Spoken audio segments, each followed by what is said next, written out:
So not a great start there for Mike Pero, but the brilliant sound of two-stroke fills the air again here at Hampton Downs, the Shoei helmet-sponsored two-stroke Grand Prix. Just the two-stroke machines out there. We said it before, you know, there'd be a generation of people here that probably never heard a two-stroke sound before if they weren't motorcycling people, because four-strokes have ruled the roost for so long. 10 of them gone. Yeah, so there we go. So we've got Kevy Goddard out in front at the moment with Mike Pero just clawed back a few spots, but he's just slipped back into third. So awesome to see Mike back up the sharp end of New Zealand road racing fields. And we see Taron Ocean. He's had a 125 GP TT podium. He's been out there. He's in third place at the moment. So this is brilliant stuff from our two-stroke GP. There's Daniel Jenkins in fourth place at the moment on the RS 125.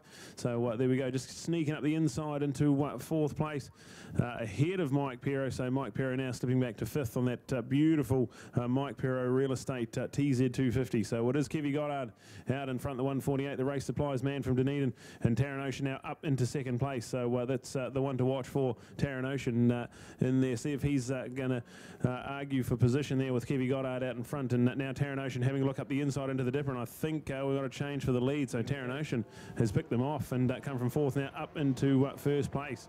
Wow. So that's a great performance from Taron.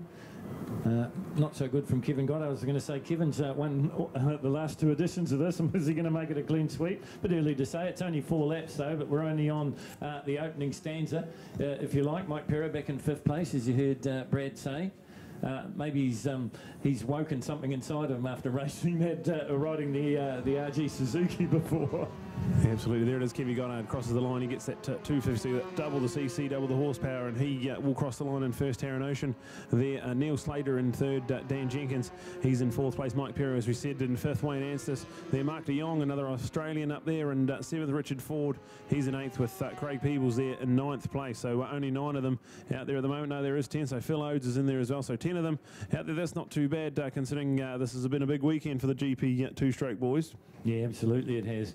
We mentioned, you know, the post-classics were starting to fall to pieces from the strain of the weekend. Well, as Paul Tracy said the other day, you know, back in the day when these things were ruling the roost, there was probably 14 or 15 technicians looking after one individual bike.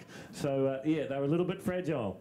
Absolutely, that's one of the big key points that Simon Crafer said. He got to ride these Grand Prix bikes when they started becoming reliable, and it made it so much more enjoyable and so much more confidence in the bike that it wasn't going to blow up on you as you were heading around. So just brilliant stuff to see the legends and what it was like to race two-stroke Grand Prix bikes and on the world stage. Just one of the big things to take out of the legends at MotoFest this year. Well, even like in the, you know, the late 70s, early 80s with the CR125 motocross bikes and all that. Once you started porting them, you always had one hand on the clutch just in case.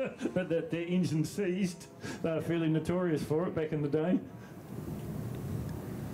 So we got to see a problem with Dan Jenkins on the RS125, so he's pulled up, and then Mike Pero just going to have to sneak around him, so just take evasive action. But Dan Jenkins there, a problem with his 125, so unfortunate for Dan. But we carry on racing, and it is going to be Taron Ocean leading them up the hill, but it won't take long for Kevy Goddard on that 250 to reel him in and see what he's got. There we go, so reels right up on him, but not going to be quite close enough, so Taron Ocean will lead them into turn 1, so that's going to be 2 laps to go, so half race distance, and fastest man on track, no secret, 1:49.8 for Taron Ocean.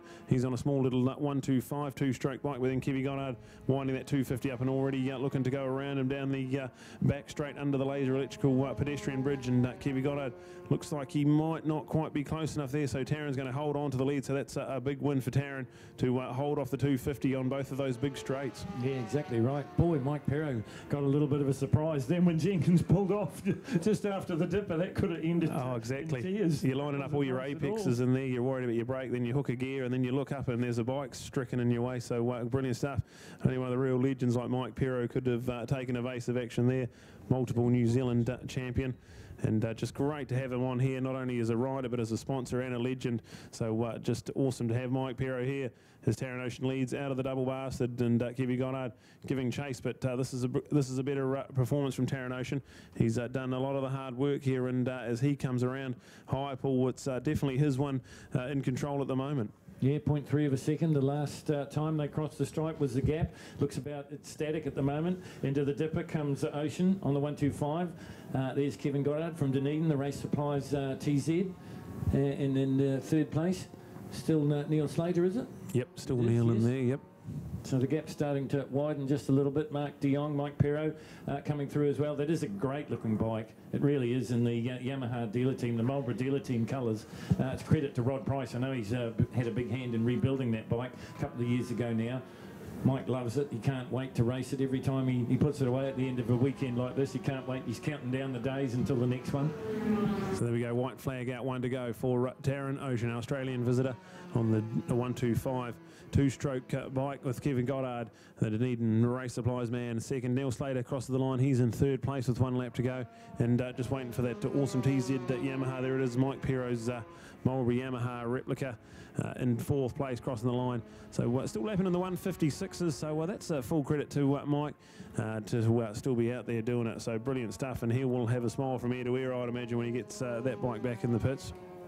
Now, is it too much for ask for Kevin Goddard to sneak up a little bit closer here to Taryn? Is this a winning break for Taryn as they work their way into the Serpentine section for the last time? Not only for these guys, but the last time here this weekend for the Mike Perro Motorfest. I'd say that gap's the biggest I've seen it. So this is definitely Taryn Ocean well in control of this one. He's into the double bastard at the moment and heading out onto the national circuit. So the bright yellow RS125 getting it done at the moment. He's into high pull, so he's only got less than half a lap to go, and what a dominant performance. We haven't seen this from Taryn so far in this two-stroke racing, but he is in command of this one, and Kevin Goddard, all he can do is settle for second at the moment as we see them into the Porsche dipper. Taryn Ocean going to be in charge of this one with just 1 corner to go. Yeah, I think that 1.8's grown out to over 2 seconds now, so Ocean heads down into the sweeper for the last time. Goddard just coming out of the dipper. Slater into the dipper now, so the gap's widening here as the sun starts to set. We're just on 6 o'clock as we wait for Taryn Ocean to bring the 125 home here in the Shoei Helmets Grand Prix at the Mike Perro Motorfest. Up the hill he comes, absolutely wringing the neck of the little Honda, and wins comfortably, and it'll be around about 2.5 seconds, I think, the gap back to Kevin Goddard. Here's Kevin Goddard across the line now on the Yamaha, 6.8 seconds. So Taryn Ocean, whatever they fed him in the break between this last race and this one, certainly worked. The raw meat, they had him chained up in the pits. I'm sure he was chomping at the bit, Neil, to get this one done. That was fantastic. I was actually very pleased that race had a little bit of spark, because I was a bit worried that it was going to get a bit of a recession, and I spotted a lady on a vacuum cleaner up in one of the apartments there, and I was going to start to commentate what she was doing, because it was looking like she was getting a real good stroke on there. So doing what ladies do best if I want to get sacked from my job. Oh God, that's the end of that. You'll be walking home. Yeah, I'll be walking. So the update there, Taryn Ocean, Kevin Goddard, Neil Slater, that's your top 3. Mike Perro manages to get home in 4th place with Mark de Jong and Richard Ford 5th and 6th. So good to have our Australian visitors from Tasmania, Taryn and Mark in there. So a big welcome to them, and thanks for coming to Moto Fest. And there we go, Richard Ford in 6th place. It's Phil Odes coming through there in 7th. And just brilliant stuff. We see the Craig Peebles entry there coming through. That's 8th place for him, and then Dan Jenkins, obviously the DNF for him. So that's your Suzuki, the Shoei GP2 strokes done for this round, and that is MotoFest wrapped up. Thanks very much, Brad.